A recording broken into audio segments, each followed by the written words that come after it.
as Monsieur Laplace, the great scientist, said to Napoleon, again in this city, when he was, he showed the emperor, as he then was, a working model of the solar system, seen from the outside, an orrery as it was called, and the emperor said, well, that's very fascinating, that's how it works, but there doesn't seem to be a god in this machine, and Laplace said, well, it works without that assumption.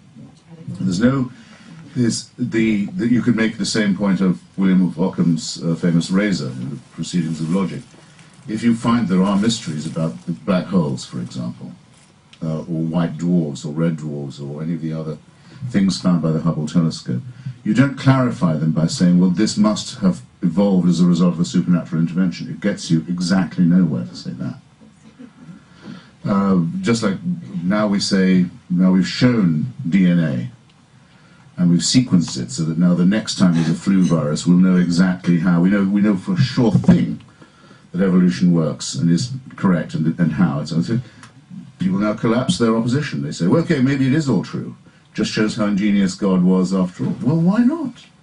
Tack it on, if you like. I'm from Portsmouth. Why am I telling you this? It's a small town, but a very important town on the south coast. It's the last place Admiral Nelson set foot on land, for anyone here who's French. And it's the home port of the Royal Navy, and people get examined there for their naval officer qualifications. They ask very tough questions. What would you do in this case? And a young cadet who wants to be a captain is asked, your ship is dismasted and it's on a starboard tack, and a wind is driving it onto the rocks on a leeward tack, and what are you going to do? And he says, I'll cram on all the sail I can on the remaining masts and steer hard for starboard.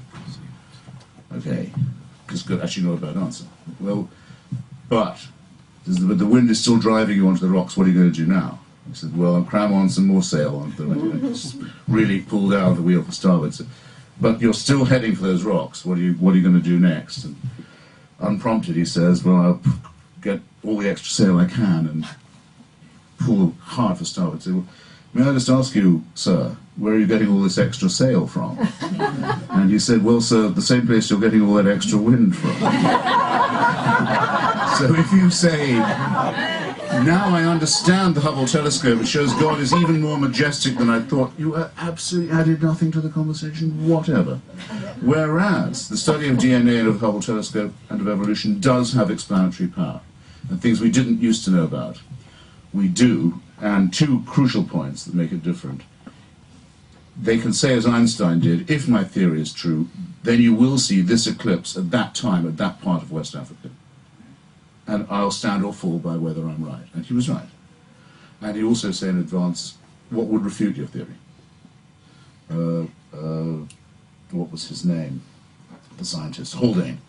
Well, what would disprove your belief in biological layered evolution? He said, easy. Find me some rabbit's bones in the Jurassic layer. Then I'll climb down. I'll tell you in advance what would disprove me. No religious person can possibly say what it would be in advance that would disprove them. They won't submit in any way at all to an argument from evidence or an argument from reason. They just say it is and it should be a matter of faith. Well,